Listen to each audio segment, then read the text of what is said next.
Z Force, but it's finally got an announcement for Europe following IFA 2016.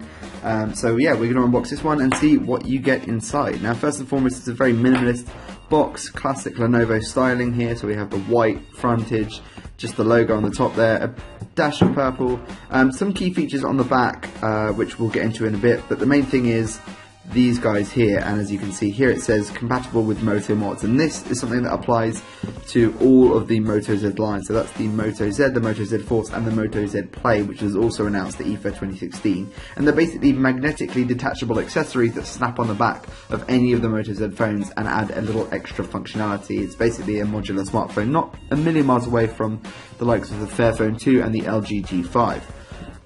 So I'm just going to take the cellophane off. This particular handset was given to us by the good guys at Mobile Fun, so thank you very much to them for sending this over to us. Now, in the UK, I believe there's only going to be a 32GB model, which is what this one is. There is also a 64GB model, but that is only in select markets. So let's see, does this prize off? There's a tape. Oh, there's a bit of tape there. Did I get that? I've got the tape. Okay, great. Oh, haven't quite got the tape. Pesky tape. Here we go. Now it is free. So, there are two colorways. There's a black and a white version. The black one has like a gunmetal finish around the metal accents. The white one has a gold finish. They both look really nice in the flesh. I'm going to peel off the screen protector, which is again outlining some of the key elements of the phone. Pull this off. So there we go.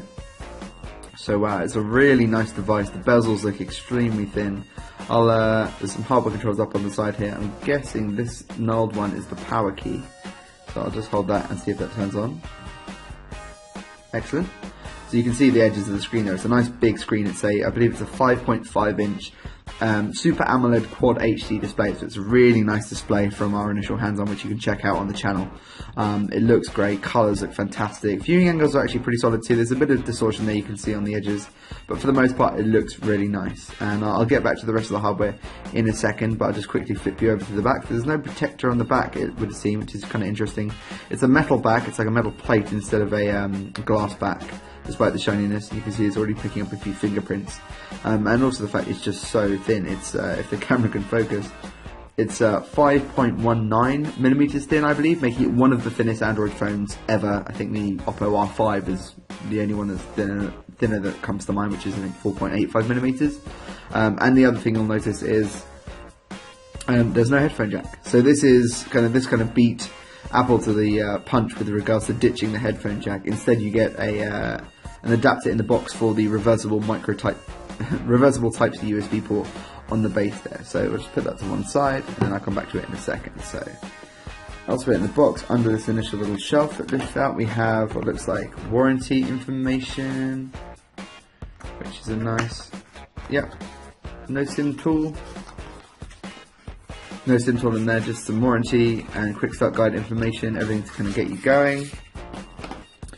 And then, oh, this is a nice touch. Okay, so they've actually included what looks like a kind of bumper case to keep the metal on the edge looking nice and sharp. And then this is actually, I think this is maybe the Kevlar weave, I'm not entirely sure. I think there's about 6 different options, but these are the Moto Mod style shells, so they're Motorola's own basically cases effectively, but they only actually cover the back portion of the phone. The reason they're quite good is, even though the camera bump does technically mean this phone is a bit thicker, you can snap this on there, and not only protects that metal back and keeps it looking shiny, it looks good in the hand, looks good against the light, adds a nice amount of grip and texture to the phone, but it also eliminates that camera bump completely, as you can see there. So by having a style shell in the box, you immediately lose the camera bump. It's still an amazingly thin smartphone, so there's no issue there.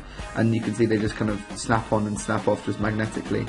And it's all pretty seamless, really. So let's get back to the rest of the box.